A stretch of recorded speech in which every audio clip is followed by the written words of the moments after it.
Ano nga po ba ang mga nagpapabigat ng loob ng tao? At ang lahat po ng ating mga verses na babasahin ay galing sa ang bagong magandang balita, Biblia. Ang mga pampabigat ng loob.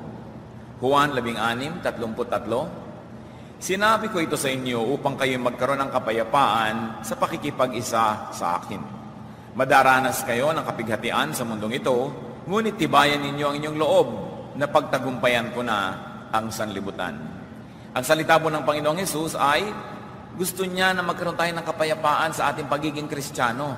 Sa pakikipag-isa natin sa Kanya, sa ating espiritualidad, gusto niya kapayapaan ang dulot nito, hindi gulo. Sabi, natural, makakaranas kayo ng mga kapighatian sapagkat kayo nabubuhay sa isang magulo at maruming daigdig. Pero huwag kayong mag-alala, sapagkat natalo ko na, napagtagumpayan ko na ang lahat ng yan. At kung kayo nakikipagkasundo sa akin, nakikipag-isa, ay magkakaroon kayo ng gantimpala na nadadala dahil sa tagumpay na akin ang nakamit para sa inyo. Kung ating gagawing makikita ang sinasabi niya dito sa Juan 16, may ito yon. Ang gusto ng Panginoon, tahimik ang buhay ng tao at magaan. Ano ang mga pampabigat ng loob? Ating iisa-isahin ng ilan at nang makilala natin kung ito'y totoo sa ating buhay at nagpapabigat sa ating kalooban. Una, pagkakasubo o mga kompromiso. Yung bang sabi mo, bakit ba ako naka-oo sa hindi ko dapat oohan? Bakit ko ba natanggap yung imbitasyon? Bakit ko ba nasabing oo gagawin ko samantalang ayoko namang gawin? Bakit nga ba ako napasubo? Yung pagkakasangkot sa talagang di gusto, mabigat yan sa kalooban ng tao.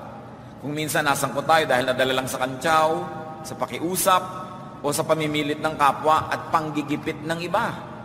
Napasubo ko minsan dahil sa yabang, o dahil sa hiya, o napahiya, o ayaw mapahiya, at kung ano pang dahilan. Yan pong napapasubo nang hindi naman buong-buo natin gustong gawin, mabigat sa kalooban yan. Napasubo kang, sige, paaaralin ko yung anak mo, sabi mo sa iyong kaibigan, tapos napasubo ka, wala pala silang kwentang tao, hindi ka ngayon makalaya. Pati yung mga sabi, sige, papakasal lang kita, tapos nag-iisip ka ngayon, ikakasal ka na lang bukas nagdadalawang loob ka pa, mahirap yung pagkakasubo na yan. Tapos sabi mo, na-imprenta na kasi ang imbitasyon. Yung napasubo ka sa mga sinasabi, kaya yung mga tao matatabil, madadaldal, madalas mapasubo yan Kaya mabigat ang loob. Isa pa pong pampabigat ng loob, mga kapatid, pananagutan. Responsibilidad sa buhay. Nakakapagpabigat ng loob yung napatong sa yung balikat, ang napakaraming mga responsibilidad. May mga responsibilidad na gusto o ginusto natin, pero nakakapagpabigat pa rin yun ng loob kahit gusto. Lalong-lalo na kung di gusto. Kung hindi naman ginusto itong responsibilidad na ito, napunta na lang bigla sa'yo. At lalong-lalo namang mabigat ito kung ayaw mo talaga. Sobrang bigat ang pananagutan na ayaw mo naman, tapos nandun. Isa pang pampabigat ng loob ay mga pilit at mga hapit na pamamaraan. Yung talagang pilit na pilit na pilit. Yung sagad na sagad ka sa iyong resources, sa pananalapi, maging sa oras o schedule, yung halos wala ka ng masulingan. Kumagat-kagat ka sa isang napakalaking hulugan. Hulugang bahay, hulugang kotse, hulugang kung ano man. Tapos halos wala ka ng magasto sa ibang mong pangangailangan. Isang mabigat yan na sa loob. Yung umuo ka sa napakaraming mga commitments, sa napakaraming mga schedule, tapos iisa namang katawan mo, hindi mo na mahati ang katawan mo para magawa lahat ang iyong inoohan. Mahirap yan, sagad na sagad. Mahirap sa loob. Mga bayarin, mga hulugan. Kumbaga para kang electric fan na laging nasa 3 o 4 ang speed. Nakakapagod yun. Para kang kotse ang laging nasa tercera. Ang bilis-bilis, hindi ka na makapagpreno, hindi ka na makapag-slow down kasi kailangan lagi kang mabilis. Mabigat yan sa loob ng tao. At isa pang pampabigat ay pagdadalawang loob. Yung magkasalungat na loobin. Parehong gusto mo, yung kaliwa at yung kanan, yung taas at yung baba, o pareho mong ayaw, pero nandyan sila pareho. Na nahahati ang loob mo sa tama versus mali. Pero hayan at nag-aagawan ng iyong atensyon. Yung gusto mo versus yung ayaw mo. O kaya yung style versus another style. At litong-lito ka to do between good versus better. Yan ay mga mahirap lahat na iproseso at nagpapabigat ng loob. Roma 7:19-20. Sapagkat hindi ko ginagawa ang mabuting gusto ko, ang masamang hindi ko gusto, ang siya kong ginagawa. So napakabigat sa loob yun yung alam nyo ang tama, gusto nyo gawin ang tama, pero ang laging ending, ang nagagawa nyo mali. Mabigat sa loob yon. Isa pang pampabigat ng ating kalooban ay paglabag sa atin mismo ang sariling kalooban. At least yung paggawa ng mabuti, pareho rin naman talaga niyang gustong gawin yun, kaya siya ay nalilito. At yung paggawa ng masama, parehong gustong gawin ng tao kuminsan niya, yung masama at mabuti. Kaya nagdadalawang loob ka. Pero ang mahirap, yung meron ka talagang gustong-gusto, ito talaga ang isinisigaw ng iyong kalooban, tapos nilalabag mo yon, nilalabanan mo yon, at iba ang iyong ginagawa. Maybe dahil nga napasubo ka, dahil may responsibilidad ka, dahil napilitan ka. Mabigat sa loob ng tao yung pagsalungat sa malinaw niyang gusto, sa malinaw niyang paniniwala at paninindigan. At kuminsan yan ay dahil sa interes o pakinabang.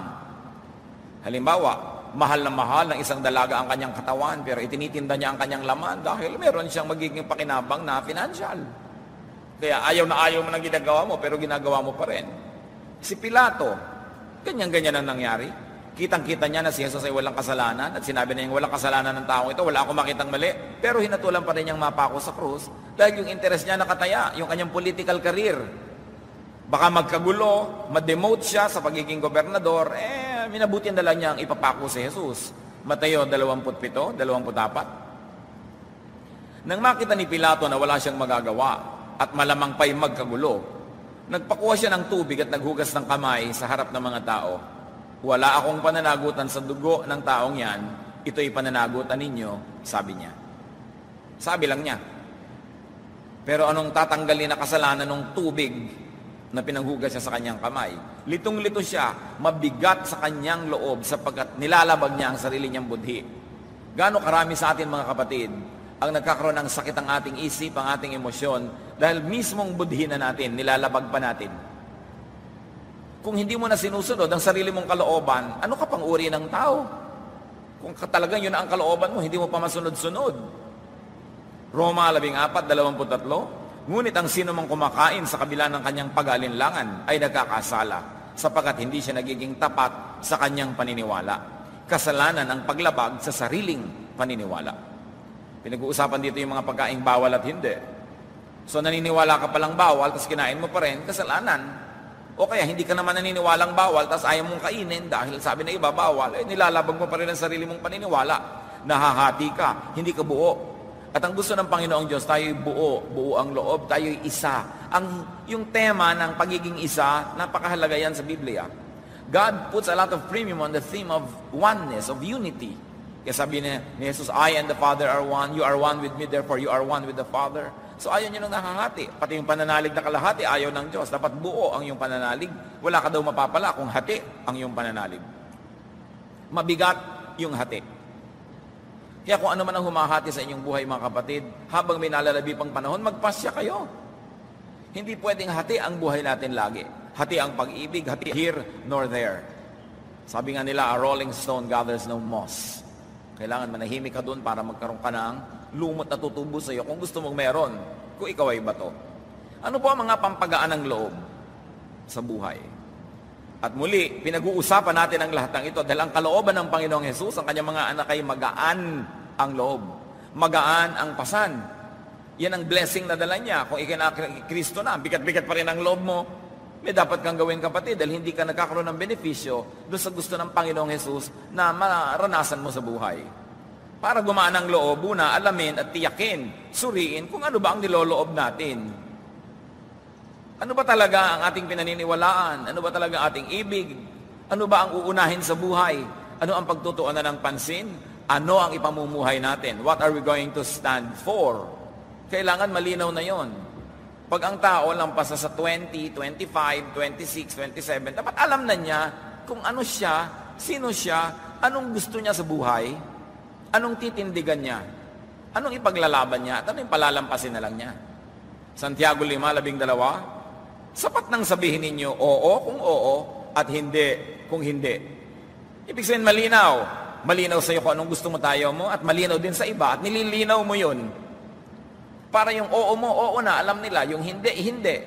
Hindi yung hindi mo, mamaya, nahihikayat kang gawing oo. Ayaw ng kalooban mo, nag-oo yung bibig mo, pinagbibigyan mo yung iba, ang tinalikuran mo, yung sarili mong paninindigan sa buhay. So ikaw ngayon itong hindi makatulog, pabiling-biling ka sa higaan, ikaw na wala ng ganang kumain, at yung inoohan mo, sarap na sarap, dahil nakuha niya sa iyo yung oong gusto niya, na ayaw mo namang ibigay. Kailangan malinaw sa iyo kung alin ang oo, alin ang hindi. Josue 24:15. At kung ayaw ninyong maglingkod kay Yahweh, pumili kayo kung ngayon kung sino ang inyong paglilingkuran. Ngunit para sa akin at ang aking sambahayan, kay Yahweh kami maglilingkod, sinabi ni Joshua. Sabi, magpasya kayo. Hindi yung dito kayo ngayon, doon kayo bukas, paiba-iba kayo ng isip. Kung doon kayo, doon. Kung dito, dito. Ganon din yung church membership mga kapatid. Kung doon ka, doon ka. Dito ka, dito ka. Kung dito ka, lagay mo na yung loob mo, ipalagay mo na, yakapin mo na buong buo. Hindi yung lagi ka nag-iisip, lagi kang nalilito, buong buhay. Pagulong-gulong ka na lang, wala ka nang kinalagyan. Unang Hari, 18:21. Lumapit si Elias at sinabi sa taong bayan, hanggang kailan pa kayo mag-aalinlangan? Kung si Yahweh ang tunay na Diyos, siyang sundin ninyo. At kung si Baal naman, kay Baal kayo maglingkod. Okay sa gitna. Be certain about your will. Be certain about your belief. And stand for it. As a person who stands for nothing will fall for everything. Pag wala kang pinaninindigan, lagi kang matutumba, lagi kang mahuhulog, lagi kang madarapa. Pampagaan ng loob, mga kapatid, sundin ang kalooban, lalo na't mabuti. Huwag hatiin ang loob. At yan kung minsan ang hirap natin mga Pilipino, sobra tayong magandang loob, mababang loob, mapagkaawang gawa, mabait, mapagbigay. Maraming beses ang ginagawa natin yung gusto ng iba, hindi yung gusto natin. Kaya ikaw nakakabulutong, ikaw nakakakulugo, ikaw nagkakaroon ng mga sari-saring mga pekas at pantal at mga kung ano-anong allergy. Kasi kalaban mo yung sarili mo. Hindi yung gusto mong nagagawa. Lagi ka nalang sunod-sunuran, mapagbigay. Pahayag 3:15-16. Katulad ng sinasabi doon sa mensahe sa iglesia sa Laodicea. Nalalaman ko ang ginagawa mo, sabi ng Diyos. Alam kong higit na mabuti kung ikaw ay malamig o mainit. Ngunit dahil sa ikaw ay maligamgam, hindi mainit ni malamig, isusuka kita. Yan ang sabi ng Diyos. Kumbaga sa pagkain na medyo lukewarm yung halo-halo, dapat malamig yun Yung sopas dapat mainit, hindi dapat yun maligamgam. Sabi, ayoko ng ganyan.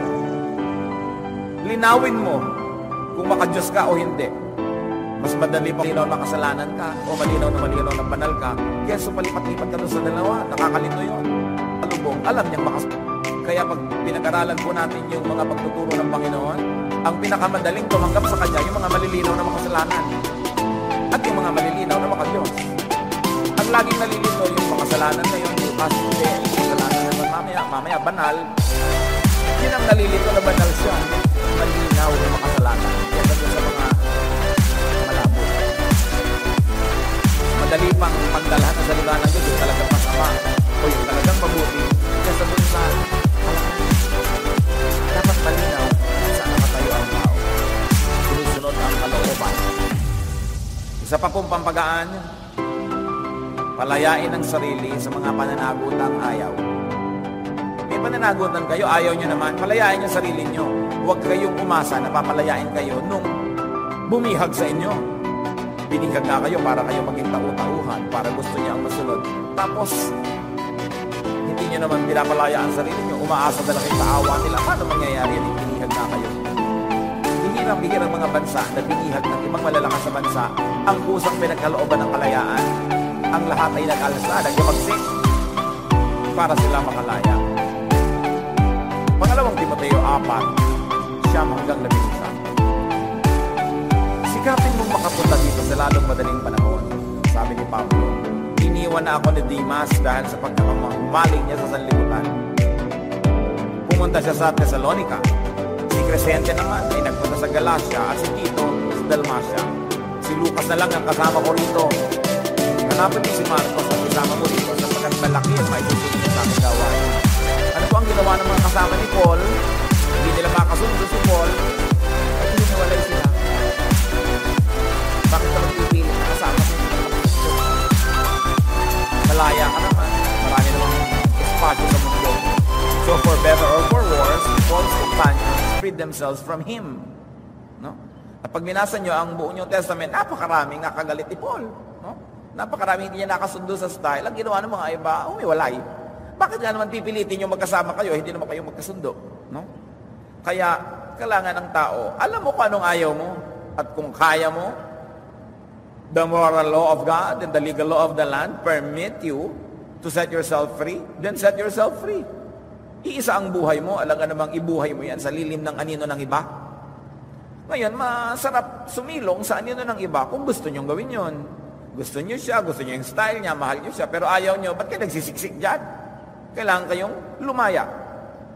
Deuteronomio 24:1. Kung mag-asawa ang isang lalaki, ngunit dumating ang panahon na ayaw na niya sa babae, dahil may natuklasan siya ritong hindi kaaya-aya, at gumawa siya ng kasulatan ng paghihiwalay, ibinigay niya ito sa babae at pinalayas ito sa kanyang pamamahay. In other words, divorce na sila. Pinayagan ito ng batas ni Moises, ngunit ito'y tinuligsa ni Jesus. At hindi yan ang lesson natin ngayon, kung tama yun o mali. Ang pinag-uusapan natin dito, hindi magkasundo, naghiwalay. At pinayagan ng batas ni Moses. Sasayangin nga ba naman nila ang buhay nila sa kasama ang isang taong talaga namang kinasusuklaman nila, kinamumuhian, o ayaw na ayaw pala nila. Di ba? Iisa yung buhay mo. Paano yon? Hindi natin yan ngayon kinokondem o ine-endorse. Ang sinasabi lang natin, indeed there are examples in the Bible, even the law of Moses permitted, that people be set free from such a commitment. Because they are wasting their lives living with people that they do not really like to live with. Isa pa pong dapat ay palayain ang sarili sa pananagutang di naman kailangan. You set yourself free from commitments that you don't like. You set yourself free from commitments that are needless, not necessary. Hukom 11, 30 hanggang 31 at 34. Sumumpa si Jephthah kay Yahweh ng ganito: kapag pinagtagumpay ninyo ako laban sa mga Amonita, susunugin ko bilang handog sa inyo ang unang lalabas sa aking bahay at sasalubong sa akin pag-uwi ko. Pambihirang pangako yan. Sabi niya, Diyos ko, papanalunin niyo lang sa gera. Pag-uwi ko, ang unang lumabas ng bahay na sumalubong, susunugin ko, ihandog ko po sa inyo. Verse 32, sinalakay nga ni Jephthah ang mga Amonita at pinagtagumpay siya ni Yahweh. Nang magbalik si Jephthah sa Mizpah, sinalubong siya ng anak niyang babae na sumasayaw sa saliw ng tamburin. Siya ang kaisa-isang anak ni Jephthah. At alam niya nangyari, patay kang bata ka. Ang nangyari talaga sa batang yon. Pinatay nitong si Jephthah sapagkat pangako niya sa Diyos, yun ang una niyang papatayin, yung unang lumabas. Ang tanong dito, pinapangako ba siya ng Diyos noon? Hindi naman. Siya itong naghusang mangako. So huwag umimbento mga kapatid. Minsan, sumpa ka ng sumpa sa Diyos, hindi ka naman pinapasumpa. Diyos ko, bigyan niyo lang po ako ng trabaho, talaga pong ibibigay ko ang buong sweldo ko sa church. Nung nagkatrabaho, joke. Hindi ka naman pinapapangako kung hindi mo naman talaga gustong mangako. Ayaw mong gawin, huwag ka na lang mangako. Umasa ka na lang sa grasya. Ba't ka na lang makikipag-trade sa Diyos, palitan ka pa ng pabor, hindi mo naman pala gagawin yung parte mo. Kaya mahirap yung pangako ng pangako, salita ng salita. Palayain ang sarili sa di naman kailangan ng mga pananagutan. At palayain ang sarili sa mga pananagutang di kapaki-pakinabang. Lalong-lalo ang mga pananagutang magpapahamak sa iyo. Kailangan palayain mo ang sarili mo dyan. Kawikaan 22, 26 hanggang 27. Huwag kang mangangako para sa utang ng iba, ni gumarantiya para sa kanya. Kapag hindi ka nakabayad, hindi ba't kukunin pati ang higaan mo? Sa kanila pong kultura, ang kahuli-hulihan mo ng kagamitan na pwedeng kunin, higaan. Pero pagka may uutang, naggaranti ka, pati higaan mo, maiilit. Malaking papabigat ng loob ang pagiging garantor. Di ba kakaba-kaba kayo? May kukuha ng loan, garantor kayo? Kakaba-kaba kayo. Siyempre, yung magpapapirma sa inyo, kukuha sa inyo na garantor, ang bait-bait niyan, may dala pang buko pie. Pagka magpapapirma sa iyo. Pero pag bayaran na tumakbo, naku, hindi kanyang pagbubuksan ng pinto pag dumating ka sa bahay niya. Hindi niya sasagutin ang text mo. Lagi siyang low bat pag ikaw ang tatawag. Mahusay na mahusay siyempre yung mangungutang o magkakuha sa'yo ng garantor habang kailangan ka. Pero pag nakapirma ka na doon, ikaw na ngayon ang di mapakali sa buhay. So bakit mo hindi palalayain ang sarili mo dyan? Una, kailangan huwag mong gawin yan. O kaya kung talagang kailangan gawin mo dahil ang bait mo, humanda ka na magbayad. Huwag kang magtaka later. Pwede mong gawin yan. May magtatanong, Pastor, hindi po ba dapat natulungin tayo? O sige, tumulong kayo. Pero ang ilagay nyo na sa isip nyo, hindi yan magbabayad. Kayo ang magbabayad. Ngayon, kung hindi kayo handang gawin yun, huwag ka na magpakabait ngayon dahil lalabas din yung natural mo pagdating ng araw. Sisingilin mo rin yan. Susumbatan mo rin yan. Aawayin mo rin yan. Idedemanda mo rin yan. Huwag ka na magbait-baitan ngayon kung hindi mo naman talagang kayang pangatawanan pagka sinuba ka. Kasi ang tunay na mabait, sinuba ka, sabihin mo, praise God. Ngayon, kung hindi mo kayang gawin yun, huwag ka na magbait-baitan ngayon, ilabas mo na yung totoo. Hindi ka pa mapapahamak. Kawikaan 6, 1-5. Aking anak, sa utang ng iba, ikaw ay nananagot? So nagtatanong, sa utang ba ng iba, ikaw ay nananagot? Ikaw ba ay nangako sa utang niya ay nasangkot? Kung gayon ay nasasakop ka ng kanyang pagpapasya. Ngunit ito ang gawin mo nang makaiwas sa problema. Ikaw ay magmadali, sa kanya ay makiusap. Sabihin mong pawalan ka sa napasukan mong bitag. Huwag kang titigil, huwag kang maglulubay, ni huwag kang iidlip hanggang walang kalayaan. Iligtas ang sarili mo, parang usang tumatakas, at tulad niyong ibong sa kulungay umaalpas. Ano sinasabi sa atin ng Proverbs? Kung napasubo ka, nag-guarantee ka na, ngayon mo lang nakita tong verse na to. Bible study ka ng Bible study, di mo to nabasa. Di ba? Sabi, gawin mo ito. Bago siya mag 1, 2, 3, bawiin mo ang usapan. Kung naging guarantor ka sa iba, bawiin mo yan. Gawin mo ang magagawa. Huwag kang magpahinga. Huwag kang matulog. Gawin mo yan. Dahil pag hindi mo ginawa yan, hindi ka rin makakapagpahinga, hindi ka rin makakatulog dahil napahamak ka. So gawin mo na ngayon. Kailangan din mga kapatid, palayain ang sarili sa mga tao, sa mga sitwasyon at mga kalagayang pampabigat sa iyo. Mga taong mapaniil, mapangalipin, people who consume you. You must set yourself free from people who consume you. People who consume your time, people who consume your talent and your treasure, and you know that they are leeches, just sucking your blood. Kailangan, huwag kang magmaang-maangan at palayain mo ang iyong sarili dyan. You know, there are people who consume us. Laging hindi mo gusto ang nasusunod, gusto niya. Kakain kayo, yung gusto niyang kakainin nyo, hindi yung gusto mo. Mamamasyal kayo, yung gusto niyang pasyalan ang pupuntahan nyo, yung hindi yung gusto mo. Hindi bale sana, kung lagi siyang gumagastos, edi makiayong ka na lang. No? Dahil siya naman pala itong gumagastos. Ganun talaga yung nalilibre. No? Kung ang gusto niya halo-halo, kahit namamalat ka, kain ka naman ng halo-halo. Libre naman eh. No? Kaya kung gusto mong may kalayaan ka, huwag ka nagpapalibre. Alam niyo yung mahilig sa libre, yan ang nawawalan ng kalayaan. Yan ang nabubuhay sa anino ng iba. Nawawalan ng sariling anino. Pero gusto mong maging malaya, pwede yon. Sa katunayan, yun ang mensahe ng New Testament, kalayaan. Galatia 5:1, malaya na tayo dahil pinalaya tayo ni Kristo. Kaya magpakatatag kayo at huwag nang paalipin pang muli. Paalipin saan? Sa kasalanan. At kung i-stretch natin yung application, paalipin din sa kapwa-tao dahil isa na lang ang Lord, si Jesus. Bakit ka papaalipin sa iba? Pero pag naghahangad ka lagi sa kayamanan ng iba, magiging alipin ka. Kaya yun pong walang paghahangad sa kayamanan ng iba, kahit siya mahirap, hindi siya alipin. Dahil hindi ka slave of your desire. Juan 8:3, dumating noon ang mga tagapagturo ng kautusan at mga Pariseo na may dalang isang babaeng nahuli sa pangangalon niya.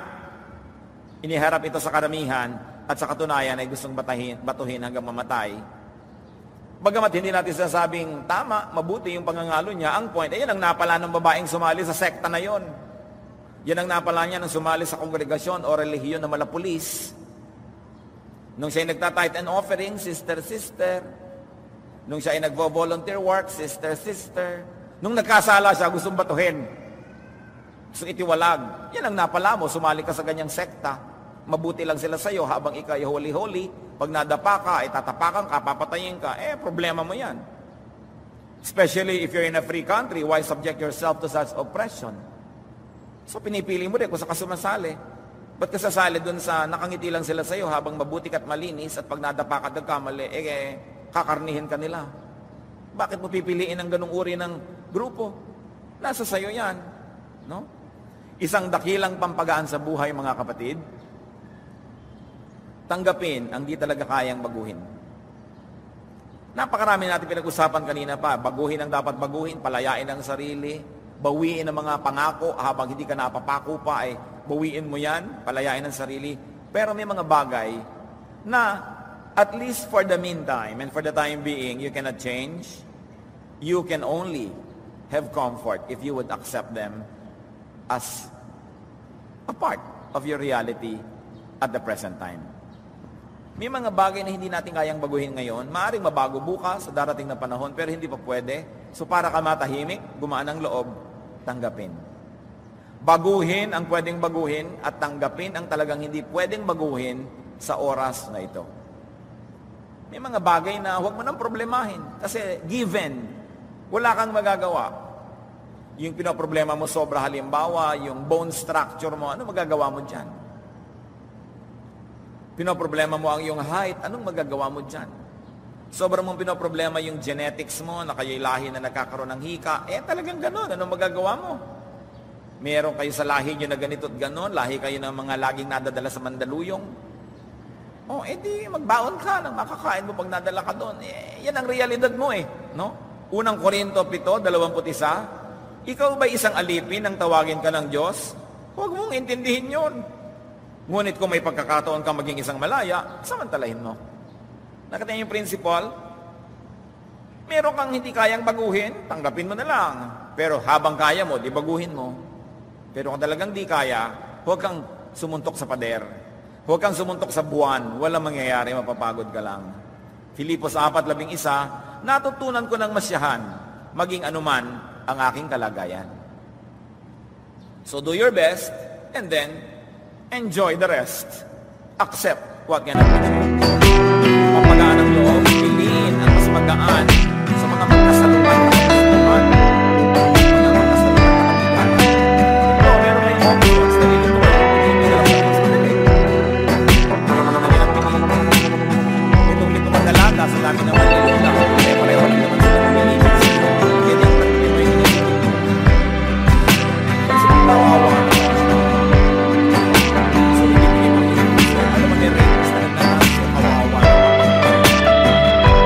patigay sa sarili mo dahil naawa ka. Hindi mo ginagawang charity yan.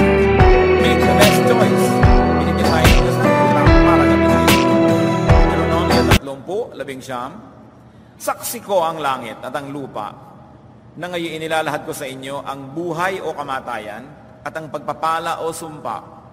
Kaya piliin ninyo ang buhay para kayo at ang inyong lahi ay mabuhay ng matagal. So what was being offered to the people? Good or bad, life or death. Sabi, pumili kayong mabuti. Life is a matter of, pasya ko sa sarili, ako'y maging masunurin. Sa batas mo, ang pansin ko ay doon ko ibabaling. Ito isang pasya. Magpapasya ka maging makadiyos o makademonyo. Totoo, mahirap maging mabuti, pero mahirap din namang maging masama Pareho lang mahirap yan, dito ka na sa mabuti. Pag pareho lang mahirap, ang gawin niyong mabuti, huwag nang malito pa. Filipos 1:23-24. Sabi ni Pablo, may pagtatalo sa loob ko. Gusto ko nang pumanaw sa mundong ito upang makapiling ni Kristo, sapagkat ito ang lalong mabuti para sa akin. Ngunit alang-alang sa inyo, mas kailangan pang manatili ako sa buhay na ito. So sabi niya, mamatay ako, gusto ko na, kasama ko na ang Diyos. Pero kailangan nyo pa ako, so mabubuhay pa ako dito para sa inyo. So these are choices, no? At pampagaan ng loob, number 5, mas gawin ang magaan sa loob. Mas magawin ang nagpapagaan ng loob. Anong ibig natin sabihin, mga kapatid? Araw-araw, pipili ka kung magiging malungkot ka o masaya. Kung magiging mahigpit ka o mapagbigay, pipili ka upang maging mabuti ka o masama. Ang piliin mo, yung mas magpapagaan ng buhay, yung mas magpapasarap ng buhay. At sabi ng mga ngaral, siyam, magpakaligaya ka sa piling ng babae yung minamahal habang ikay nabubuhay sa mundong ito, sapagkat iyon ang iyong bahagi at bunga ng iyong pinagpaguran sa maikling buhay na ito. So may choice ka, magpakaligaya ka sa piling ng iyong asawa. Pwede ka rin namang makipagpaligaya sa piling ng iyong kulasisi. Pero hati ka, di ba? Katulad yan, malapit na naman ang Valentine's Day, o may post-Valentine, may pre-Valentine date ka, may pang February 11. Ngayon, kung January 31, ka-date ka na, ang layo mo naman sa tunay na petsa, siguro number 7 ka lang.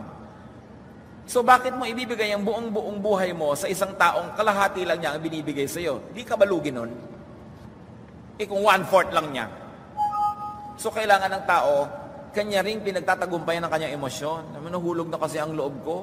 Hulog na ang loob ko nung malaman kong 7 na pala ang asawa niya. Kaya pwede na sa akin ikawalo. Nahulog pala yung loob, hindi umahon ka. Di ba? Bumangon ka, sa tulog ng Diyos, makakaahon ka dyan. Huwag mong ibigay ang buong buhay mo sa taong hindi ka naman niya nasusuklian ng buong buhay din niya. Lugi ka. Lagi ka na lang na ang Pasko mo sa 3 Kings, wala na sa kalendaryo yung 3 Kings ngayon. Di ba? Lagi ka na lang pang bisperas. So, paano yun? Lugi ka. Mangangaral 3:12, alam kong walang pinakamabuti sa tao kundi magpakaligaya at gawin ang pinakamabuti habang siya'y nabubuhay. Mabuti naman magkasunod na sinabing magpakaligaya at magpakabuti. Kasi ibig sabihin, pwera yung pagpapakaligaya sa hindi mabuti. Pero sabi niya, basta mabuti o basta hindi masama, magpakaligaya ka. Sasandali ang buhay mo, maglulungkot-lungkot ka pa. Ang daming sine, 1, 2, 3, 4, doon ka papapasok sa iyakan. Uuwi ka, mabigat ang loob mo, namumugto ang mata mo matapos magbayad. Pinili mo maging malungkot. Problema mo yan. Ang dami-daming panonoorin mo, may horror, doon ka pa sa horror pumasok. Tumaas ang presyon mo, nagka-heart attack ka pa, takot na takot ka, at nasa bahay ka na, nakikita mo pa yung anino nung nasa sine. Ba't ka nagbayad? Ba't mo pinapahirapan ang sarili mo? Choice mo yan. Sabi, ang iksi ng buhay ko, konti ang panahon, tuwing may choice ka, ang gawin mo yung masaya. Yung maganda. Pupunta ka sa kasalang may kasal dahil uso sa mga nagpapauso, nakaitim ka pa. Ang dami-daming kulay sa mundo, nakaitim ka sa kasal. May mga ganon, walang konsiderasyon. No? Kung mabagay sa kanila, gusto lang i-display ang maputi nilang kutis, para silang chessboard, black and white yung kanilang balat at yung damit. Wala silang pakialam sa pinuntahan nilang okasyon. Pipili ka sa saya, lulungkot, masaya ka na. Mahirap bang isipin yun? Mangangaral 11:8. Kung ang tao ay mabubuhay ng matagal, dapat niyang ikagalak yun. Kita nyo? Kung ang tao ay mabubuhay ng matagal, ibig sabihin, magkakaroon ng maraming birthdays, dapat niyang ikagalak yun. Ngayon, nagbe-birthday ka, tinatago mo yung edad mo. Ilang taon na po kayo? 35. Parang sinabi mo, Diyos ko, patayin mo na ako habang bata pa ako para hindi ko kailangan magsinungaling tungkol sa edad ko kung tumatanda akong buhay pa. Sabi, ikagalak mo yan, ipagsigaw na sa buong mundo. 75 na ako, 65, buhay pa. Yung iba nga, fetus pa lang, namatay na eh. Tapos itatago mo yung edad, ano yun? Ikagalak mo yung buhay mo, sabing ganon. Yung, hi, buhay. Ba't kayo bumubuntong hininga at buhay pa kayo? Di ba dapat ipasalamat yan? Ngunit, sabi, alalahanin niyang ang darating na panahon ng kadiliman ay mas mahaba. Anong sinasabi dito mga kapatid? By virtue of statistics and by virtue of realities in life, there will be longer times of sorrow in life than happiness. So, anong sinasabi dito? Sa mga panahon na masaya ka at pwede kang maging masaya, samantalahin mo yun, magpakasaya ka. Dahil kahit ayaw mo, may darating na malungkot na panahon. Pag dumating na lang yun, di mo na maiwasan at di mo mabago, doon ka na lang magpakalungkot. Pero habang pwede mong pasayahin mo. Kasi konti yung mga kasiyahan. Kaya pagaanin ang lahat ng pwedeng pagaanin, paligayahin ang lahat ng pwedeng paligayahin. Kung mabigat ang loob, madalas may alagang lihim, may alagang kasalanan, may alagang atraso. Malakas magpabigat ng loob yung alaga mong atraso. Kaya sabi sa awit 32, 1-5, mapalad ang taong pinatawad na ang kasalanan. Nang hindi ko pa naihayag ang aking mga sala, ako'y nanghina sa maghapong pagluha. Sa araw at gabi, ako'y iyong pinarusahan. Wala nang natin ang lakas sa katawan, parang hamog na natuyo sa init ng agaraw. Kaya't ang kasalanan ko'y aking inamin. Mga pagkakamali ko'y hindi na inilingan. Ako'y nagpasya sa iyo'y pagtapat ang mga sala ko'y pinatawad mo. Napakalakas ng pagkitawa ang pagtatapat, ang paghingi ng tawad, ang pag-amin sa pagkukulang at pagkakasala. Kaya yung humble, blessing daw yan eh. Kasi madali kang umamin ng mali. Hindi nakakalaya ka. Yung madali ka magsabing sorry. Kasi pag sinabi mong sorry, patawarin ka mat hindi, lumuwag ang loob mo. Kasi yung ikaw mismo yung hindi ka nagsosorry, pero alam mo dapat ka mag-sorry, ang sikip sa dibdib yun. At ang tao naman may espiritu ng Diyos, may konsyensya. Kaya pag alam mo mali ka, hindi ka humingi ng tawad, ang bigat ng loob. Sabi dito sa awit at 22, nang ipagtapat ko at ihingi ko ng tawad, pinatawad mo naman ako, pinalaya mo ako, gumaan ang aking loob. Ngayon, eto ang tanong. Ikaw ay isang lalaki may asawa na ang tagal mo na palang pinagtaksilan yung asawa mo. Tapos na yun, magtatapat mo pa ba ngayon? Kung gusto mong gumaan ang loob mo, ipagtapat mo, pero inilipat mo sa kanya yung bigat. Dahil siya naman yung biglang bumigat at lumungkot. Maraming ganun, gumaan lang ang loob, pagtatapat, lumipat sa kabila. Tapos na pala, kanito pa. Kung ano pagdalang, pagdalang sa Diyos, inilipat mo yung asawa yung alanan. Sa niya, pinagmamalaki sa mga pinsan niya na talagang ikaw ay good boy, yung pala hindi. No? So mahirap yan. Kaya kung maiiwasan natin na gawin yan, iwasan na nang wala kang dapat ipagtapat. But then it is your choice. Pero tuwing tayo hihinga at nagtatapat, tatandaan natin, nililipat natin sa kabila yung bigat. Kaya ang Diyos, kaya tayo nagtatapat ng kasalanan, humihingi ng tawad, yun ang pinasan ni Kristo na krus. Pinagaan ang dala natin dahil siya nagpasan. Nilinis tayo dahil sa kanya pumunta yung dumi. Pinagaling tayo dahil sa kanya lumipat yung sugat. So kung ikaw din ay humihingi ng kapatawaran sa iba, usually nililipat mo sa kanya yung sugat. Kaya kung mahal nyo ang inyong mahal sa buhay, ang inyong asawa, huwag gumawa ng bagay na kailangan ipagtapat mo later at ililipat mo sa kanya yung bigat ng inimbento mong kasalanan. Kaya nagkakagulo-gulo ang mundo.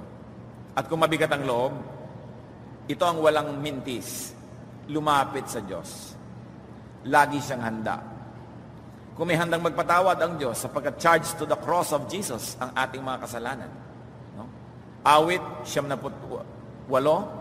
74, 19. Kapag ako ay ginugulo ng maraming suliranin, ang wagas sa pag-ibig mo ang umaaliw sa akin. Gusto natin ng wagas na kaaliwan, pag-ibig ng Diyos ang hanapin natin. Ang pag-ibig ng tao nakakaaliw, pero hindi lagi. Ang pag-ibig ng Diyos, walang palya, laging nang aaliw. At bilang pagwawakas, puro pagpapagaan ng loob natin ang pinag-usapan. Iwasang magpabigat ng loob ng kapwa. Yan ay pananagutan ng mga anak ng Diyos. Huwag igiit ang makasarili mong layunin sa iba. Kung gusto nila na magkabakasyon, kung gusto nilang lumuwag ang schedule, huwag mong ipagpilitan, i-accommodate ka. Makuha mo lang ang gusto mo, alam na alam mong pinabigat mo ang buhay ng kapwa mo, that is unkind. Huwag igiit at ipilit na magpagaranti. Pag gusto niyo magpagaranti, magpapapirma kayo, so mo, pwede mo ba akong tulungan? Pero pwede ka rin tumanggi at hindi ko isasama ng loob. At kung tutulungan mo ako, maaring hindi ko mabayaran yan, ikaw ang mapapahamak. Sasabihin mo na agad yon para handa siya. Huwag kayong magtitiwala sa nagpapagaranti na magpapagaranti sana ako kasi uutang ako. Kayang mambayaran? Kayang-kaya! Ay, huwag kayong magtitiwala sa nagsasabing kayang-kaya. Kasi may tindahan ako kailangan ko ng additional na puhunan. Ang lakas ng benta. So pag pinautang mo ako o nag-garanti ka, talagang kaya-kaya kong bayaran.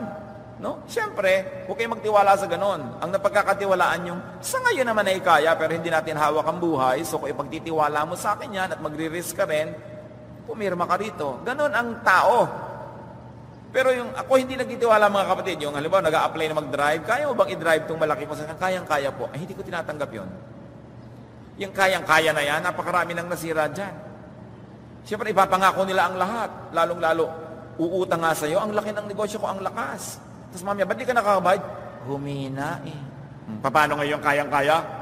No? Hawak mo ba ang buhay para sabihin mong kayang-kaya yan? No? Huwag magpagaranti kung napapansin yung mabigat sa loob ng kapwa. Pasensya na lang kayo. Kesa ilipat nyo yung bigat sa kanya dahil gumaan kayo. Huwag ipasubo ang iba. May mga ganyang kamag-anak eh. Kailangan ko po sana ng libreng volunteer. Yung anak ko, hoy, Tony, kailangan daw ng ninang mo ng gano'n. Ikaw i-assign. Hindi ka naman nagbo-volunteer. Maraming daw niyang kamag-anak, pahamak. Pinangungunahan ka, bino-volunteer ka. Kailangan ko po sana ng mauutang. Ay, yung anak ko, nasa Saudi yung asawa nun. Halika nga dito, Ana, ang pinsan mo, kailangan umutang. Nakialam na yung nanay mo. Para bida siya, no? Bida siya, pero ikaw yung napahamak. No? Huwag hatiin ang loob ng kapwa. Igalang natin yung will ng kapwa. Kahit siya bata, kahit siya matanda, may pera siya at wala, nilikha siya sa wangis ng Diyos, may sariling kalooban, huwag mo yung yapakan. Huwag mong tatanggalan ng anino ang tao. Kailangan meron siyang sariling kalooban. Palayain ang kapwa sa bigat na nagmula sa iyo. At kung kayo ngayon ay nagkaroon ng kaliwanagan mga kapatid at kayo nagpag-aranti sa iba, naisip niyo siguro kinakabahan sila ngayon. Pwede kayong pumunta o gusto mong mabuhay inyong guarantee mo. Mag-volunteer na kayo. Para ano pa, nadinig niyo lahat ang ito? Kung sasayangin nyo lang dahil yun ang selfish motive and interest ninyo. Di ba? Kailangan magpagaan tayo ng kapwa. Kung alam nyo na nakakabigat tayo, magpagaan tayo. Kung alam nyo na napasubo yung mga tao nun dahil sa pinilit natin siya, palayain natin siya ngayon. Sapagkat yung hinihingi nating kalayaan sa Diyos para sa atin, kailangan yun din ang kalayaang ibigay natin sa ating kapwa. Sabi ni Jesus, no? Sabi nga ganoon, whatever you wish to be done for you, do to others. This sums up the law and the prophets. Ang buod ng lahat ng batas ng Diyos at pagtuturo ng mga propeta ay ito, ibigin mo ang iyong kapwa tulad ng pag-ibig mo sa iyong sarili.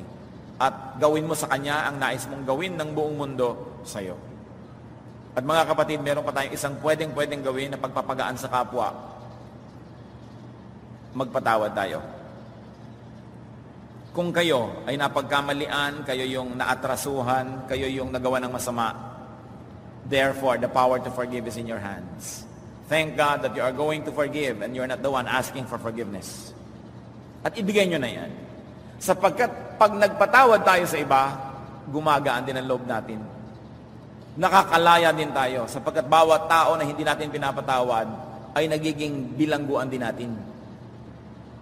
Nagiging bihag din nila tayo. So talagang sa pagpapatawad, lumalaya ang lahat, yung nagkamali at yung naging biktima. Pagkaanin ang buhay. Diyos namin sa langit, kayo na nakakaalam ng buhay ng bawat isa at nakakaalam ng kani-kanyang kabigatan na aming pinapasan. Turuan mo nga kami na hindi lang dinggin o unawain ang iyong salita, kundi sundin ito. Turuan niyo kami na palayain na aming mga sarili at turuan niyo po rin kami magpalaya sa aming kapwa. Kung kami nagiging dominante, kami yung may kapangyarihan, kami yung may pera, kami yung mayroong impluensya. Tulad mo, O Diyos, na kayo talaga ang makapangyarihan. Sa inyo lahat ang pera, sa inyo lahat ang impluensya, pero hindi nyo kami pinangungunahan. Binibigyan nyo kami ng found us, especially to people we love. Magsiyasa tayo ng sarili, mga kapatid, kung tayo ang nagiging pabigat sa buhay ng iba. Kung tayo ang nagkukulong sa halip na nagpapalaya sa mga mahal natin sa buhay.